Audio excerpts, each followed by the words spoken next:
Chief Secretary for Education, Zach Kinodia, who spoke to Kevin Owino of our production team on the situation since the first phase of the reopening of schools. What is the response from schools, parents, and the learners? The punchline of the reopening as we delve into the second week is amazing. The response from the parents, the response from the teachers, and the response from the most important stakeholder, the learner, has been exceedingly impressive. And where we sit as government, we are happy and more motivated to continue thinking about the further reopening of schools and the larger end of reopening, because we thought that this reopening would go good, but it has ended up becoming better because all the stakeholders are in sync. All right, grade 4, class 8 and form 4 learners reported back to school on Monday 12th. There was planned to have assessment test carried out on learners in the lower transition classes, that is grade 4 and class 8, but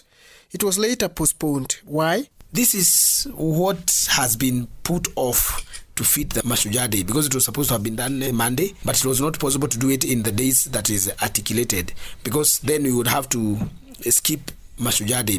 So the examination council will provide a schedule again, perhaps maybe beginning even next week. So what was this assessment test all about? The grade 4 assessment and the class 8 assessment that are being talked about is about reorienting them back to school. It is not critical and key. There are people who are confusing this by saying examinations have been moved. No examination has been moved. This is assessment. To assess grade 4, it has been 6 months of 100% holiday. So reassessing back these grade 4 kids back to school by removing the idea of, homesick things could be happening, by ensuring that they are still on track as far as reading is concerned, as far as competence of learning is back.